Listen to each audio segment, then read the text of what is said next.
Well, welcome back to The Remote Life. My name is Han Talbot, also known as Han Meets World, and in this special edition, I'll be sharing a bit about the Remote Life podcast journey so far and my advice for people thinking about starting one themselves. So grab a coffee, a tea, or something stronger, and welcome to the 50th episode of the Remote Life podcast. Live at the podcast show in London, and also a special shout out to Spiritland Productions for letting me use their studio space today. So as normal, we normally kick things off with people's stories. So to tell you a bit about my remote life journey so far. So funnily enough, I started about 11 years ago when I was on a study abroad in Brazil, and I was writing this little blog telling people about how to be an exchange student and how to live life in a very different culture to my own back then. And I turned to my friend back in 2014-ish and I said, right, I'm going to make a career out of social media. And she was like, Han, how are you going to do that? And I was like, no idea, but I'm not going to do the traditional route of things that we've been told. And that's what I did. I continued doing the blog. I was actually paid by my university at the time, which was very unheard of. And from there, I used social media to essentially build a portfolio. I even actually did what we now call a social media campaign to secure my first job out of university. And I took it from there. So Han Meets World was very much built from a space of wanting to showcase how you don't have to do the traditional route and what we've kind of been told in the past is the best route to take in life. So yeah, Han Meets World is very much documenting my journey, living in London at the time, and just telling everybody what I was up to. I worked with startups, I worked with small businesses, I tried corporate for a bit, wasn't for me. And then finally in 2019, I decided, right, I am going to go freelance. And so I did. And I started working with more influencer marketing. Oh yeah, I probably should mention that, shouldn't I? So I kind of did more on the marketing side, building this portfolio in different PR, marketing roles, communication roles, SEO, you name it, I probably did it and tried it. To the point where I was then working with influencers myself. So I had these amazing two different worlds to be able to kind of play with back in 2019, where I was both a content creator as Han Meets World and also Han Talbot freelance, the freelancer. So cut to the pandemic, and I decided that I had tried being on off remote for about 10 years, well, not nearly 10 years, where it would be about 7-8 years at that point. And I thought, right, I am going to go full-time remote then, thanks to a little thing called the pandemic. And so then when it came to about 2021, I decided, right, I want to start creating more content around becoming a digital nomad and seeing some amazing people since about 2016, doing the whole quit my 9-to-5 and move abroad and do what I wanted. And I decided, you know what, I kind of want a slice of that in my own way. And obviously having put some amazing people on stages, on campaigns for so long, having been in the sphere for so long as well, I was like, right, I feel like I know the amazing people who have got awesome stories. That the only format that kind of worked at the time was honestly a podcast. So to be completely honest, I get asked a lot, Han, how do I start a podcast? What was it about podcasting that you wanted to really kind of go with? What was it that made you start? And to be completely honest, I never intended to be a podcaster. I never saw myself as a podcaster. I did a lot of social media, as we know already from this story so far. However, I never really saw myself as that kind of person that could really sit behind a mic and talk for kind of longer periods of time. So fast forward, I thought, right, I'm going to try one series because, I've got these amazing people who can answer some questions that I was getting back in 2021. We were beginning to come out of these lockdowns. I was about to embark on my full-time remote and work and travel journey. And I thought, right, I'm going to do this one series. So I did one series with some amazing guests, and then people were going, wait, so where's series 2? So I then started looking for more questions to answer and more people to kind of talk to and to really start getting into the remote work industry itself. Because what people don't know is that obviously remote work has been around for probably 20 to 30 years at least, but there's actually a whole industry that is quite new. So it's super exciting for me to then take the podcast into this industry and start discovering some amazing initiatives that were going on, from co-livings to communities to you name it. There was a company for something, and there is a company for something, and it's only getting stronger. So yeah, I guess for me originally the podcast was a sort of side project, if you will, to sort of answer a few more sort of topics and questions that people had. But then it became this whole other thing that just became a great way for me to have such amazing conversations and then get asked to come and speak at events, work on campaigns. I was so fortunate to then pitch and be accepted onto the LinkedIn Creator Accelerator program back in 2022. I've been mentioned in Lonely Planet, Stylist, Dubrovnik Times, and a few other places. And of course, the guests have, as always, from day one, but they just are so amazing. The amazing conversations I get to have, I can't even. Yeah, I'm honest. I'd say every episode I'm probably sat there going, oh, these people. But yeah, I suppose if you're thinking about starting a podcast, I would really look at what is your why, because yeah, a lot of people will say like, oh, we should be doing a podcast, but I'm like, if you don't have anything of like particular value, or if you don't have something that you really want to share with the world in this kind of format, then why are you doing it? Maybe podcasting's not for you. If, like me, you think, right, it could be a great little series, like side series, then perhaps that could be a fun project for you to try, just like I did. And like I say, I never knew it was going to take me on the amazing journey that it has, working with some amazing destinations, companies, and people.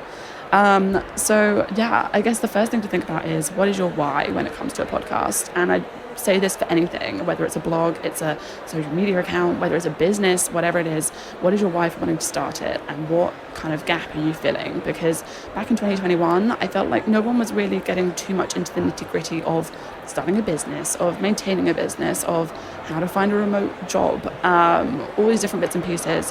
Where are the communities? How do I find them? So I guess, yeah, it's really about your why, always about your why. Podcasting is amazing. I freaking love it. But if it's not a format that works for you, if you don't think you'd be comfortable doing it, then maybe you need to look at something else, first of all. And yeah, as I say, it's just one of those funny things. I feel like every series comes to an end and I go, right, okay, am I going to do another one? I get feedback going, yes, we want more. Han, you've got to interview this person.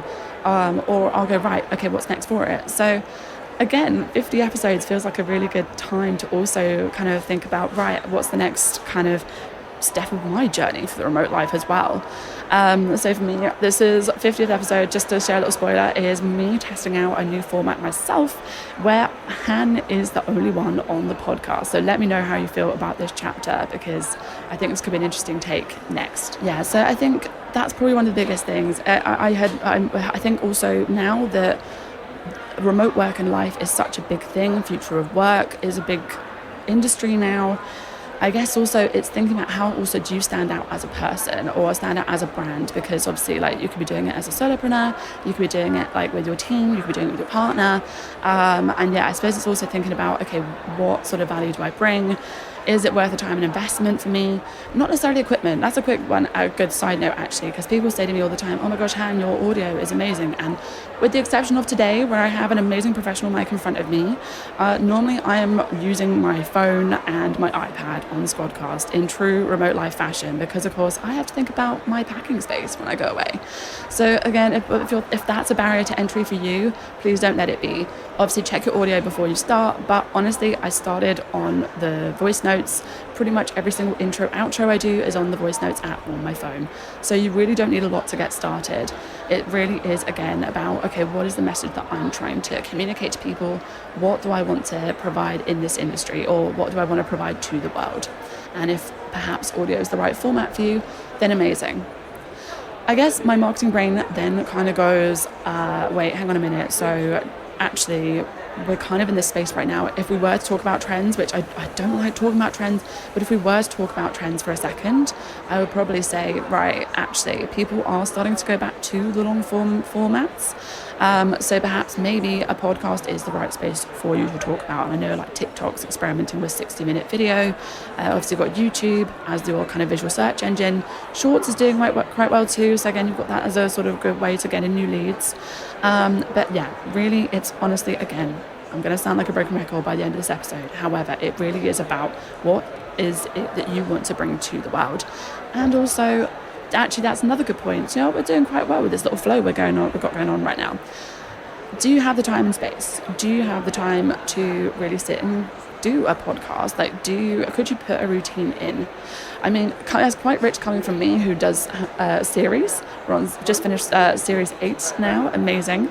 But this is, I guess, also why I want to try a solo format, because I would love to start trying to put in more time to regularly do podcasts, but it's not for everybody. I mean, if you are a full-time digital nomad traveling the world, you've got to factor in where you're at in the world, you've got to factor in your internet speed, you've got to factor in so many different things on top of normal life, I say in air quotes. So I guess also it's thinking about, do you have the time to even start a podcast? Because it's funny, like being here at this the podcast show this week. I've been speaking to so many people who are like, yeah, I've got 5 handles, I've got different URLs, I've got so many social media accounts that I've got to keep up with. And that's exactly it. Again, you've really got to think about, okay, will this fit into what I'm doing? Is it going to work for my strategy? So as I said, when I started podcasting, it did, because there was no one else really no one else really doing long form audio, long form kind of conversations, really getting into the nitty gritty of what it means to be in the remote work and life space and doing that full time, having a flexible work, being transparent with what it actually means to be in this space. So yeah, I keep bringing it around. That's my consultation mind kind of working here, my consultant brain. But the thing is, at the end of the day, you've got to bring it back to your why. You've got to bring back to, okay, is this actually the right thing for me? And again, you can keep reevaluating that after every series. You can keep reevaluating after every 3 to 6 months. That's kind of the way we do things in business anyway. But I'd say for anybody who's thinking about starting a podcast themselves, you just got to take a little bit of a rain check. Is it going to work for you? Is it something that is actually going to be worth your while? And after one episode, what else are you going to talk about? It's the same with blogs as well. I had a few people years ago say to me, Han, I want to start a blog. I've got 3 ideas and I could get started tomorrow. Yes, you could. Congratulations. But what are you then going to talk about the week after that? What's your 4th episode going to be? What is your 4th blog post going to be? You know what I mean? So you've really got to think about, okay, why is it that I want to start this thing? But yeah, I think that's honestly me in a little nutshell. I guess it's just been so amazing to really take on a new format for me. I mean, for myself, I've been both a marketer and content creator for 11 years at this point, and to be able to sort of I suppose you could argue you've been on Instagram, so technically you are sort of at the forefront of the brand anyway, but it's been really funny to then take that to the next level, marrying up both my marketing and content creation experience into one, and to kind of put it at the forefront. So yeah, I think I will say that the remote life has been and is currently one of my absolute favourite choices and one of my best decisions that I've ever made in terms of career, in terms of projects, whatever it is. Because the amazing people I've been able to speak to on this podcast, and honestly also thank you to you also for being here and for encouraging this little thing along, because without you I would not be here as well, let's be honest. Without your feedback we wouldn't have a 50th episode. So thank you. It has been so amazing to answer your questions, to be able to have the space to chat, just have little coffee chats with such inspiring people in the content space, in the future of workspace, in so many different walks of life. So yeah, I will say that if you are considering the podcast journey and what's actually stopping, you might have several different ideas that you're like, I just don't know, don't know. Start. I have met so many amazing people at the podcast show this week who have incredible niches, from hip hop to to doing can't even think of the word, to doing amazing charity work in different countries and meeting people from the lifestyle space, fashion space, beauty space. There's so many different people who are starting a podcast now, and whether it's in an audio format or as a video format, but again, whatever works for you, and you've got those ideas that you want to bring to the world, I bet you there is someone ready to listen. So looking through my notes, I realized there was one thing that I didn't talk about, and that is, how do you monetize podcasting? Is it something you can make money from? Because again, of course, people will, and this is the same again for any kind of social media platform as well. People see people going viral, or people see that people are doing well on social media, and I mean this when I talk to clients, when I talk to brands, when I talk to individuals, and I go, oh my gosh, this person's doing so well from social media, maybe I should start a social media account, or I should start a podcast, and I'll make some really quick money from it.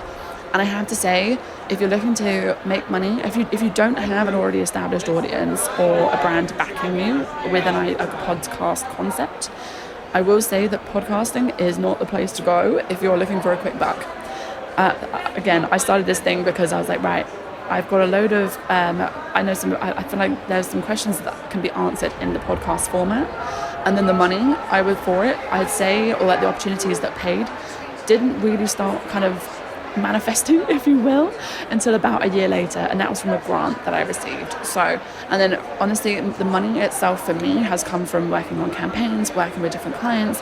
It has not come from necessarily making money from different platforms or like monetizing AdSense, whatever it is. I'm super intrigued to see if that will work in this next chapter of the remote life. But yes, I will say, if you are looking to get into podcasting for the money, possibly reconsider your strategy there. There are other places to maybe think about that could be a little bit quicker, but as with anything, whether it's a business, whether it's a social media platform, you kind of got to be in this thing for the long run. So again, maybe have a think about, could I test a podcast series, see how that works? Maybe think about a long-term podcast strategy, but I wouldn't quit the day job just yet and start the podcast. So there are so many different ways that you can do it, whether it's coming to events and meeting people who are looking for your services, whether they're looking to reach your audience. And yeah, there are so many different ways that you can monetize podcasting, but I'll keep you posted on how that goes in a more consistent format. At the moment, I would say that it's not the best format if you're looking for a quick buck, though. But I will say this, it is a super amazing place to come and get meaningful conversation and meaningful value. So do not discount that. Monetizing it could be, if you've got a team behind you who can go out to brands and whatnot, if you're somebody who has your brand contacts, maybe have a look at having a chat with them. But I will just say that, again, like any business that you are starting, you've got to kind of be ready to play the long game with this thing. But yeah, that's just a little bit of an insight into how I make money from my content in general. But there are, of course, so many different ways that people are doing it. And that should 100% not deter you. If you've got those ideas, go for it. Test it out. Have a play. And see how it lands with different people. I mean, that's what we did. So yeah, that's all I will say from me from now. I would love to know how you found this episode. And do you know what? I'm getting more and more excited about potentially doing a few solo episodes like this. It's been really great to chat to you in this little mini episode. And yeah, of course, we can't leave the Remote Life podcast without me answering fill in the blank, home is where. And as you probably guessed by now, home is where my laptop is. And I feel like I need to actually just elaborate a little bit further on that very quickly for you. So it's funny, as soon as people say home is where my laptop is, well, yeah, obviously that's where you work. It was never about the tech. So a funny little background story about me. I grew up moving around quite a bit. I lived in Spain for a few years as a kid, came back to the UK, we moved around kind of within the UK a little bit. And I was trying to find this sense of home. I think I figured that I'd moved house. I think it was something around 17 times in about 23 years at one point. So that was a kind of crazy realization to come to. And I realized that I'm much more comfortable with change than I am with routine. And that does go for the same today. But to come back to the point, I read this amazing book back in 2016 called My Life on the Road by Gloria Steinem. And if you follow me on LinkedIn, you follow me on Insta, you might have seen me speak about this book before. But this book, without giving too much away, really revolutionized how I thought about home and what it meant to be home. Because I spent years thinking that home was a location, and whenever I was kind of something doesn't feel right, something doesn't feel good, I would then go, right, it's time to move on to the next place. But until I realised that actually no, home is a feeling. Home is whatever I say it is, and home can be whatever it means to me. So I was looking around going, okay, so I was actually I think I was in a hostel in Brighton at the time as part of I was just going mad travelling on the road within the UK at the time for my work. And I was looking around going, okay, so what means home to me? Is it my duvet? Is it home is where my friends are? Is it where my family is? And then I thought back to the times that I did my study abroad in Brazil. And I've been traveling around, lived in London, doing all these trips, moving around so much.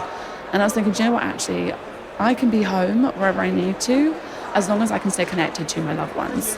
So at the time, when I first started doing this as an adult, it was my laptop. Now, of course, people use phones, people use iPads, that we have a lot more efficient technology.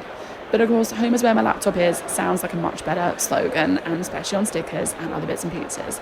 So yeah, home is where my laptop is became the slogan for this brand. And it was never about the tech. It was always about being able to stay in contact with my loved ones. But yeah, that's all from me for this episode. Thank you so much for taking the time to listen to this episode with me. And I hope we can remote work with you again soon.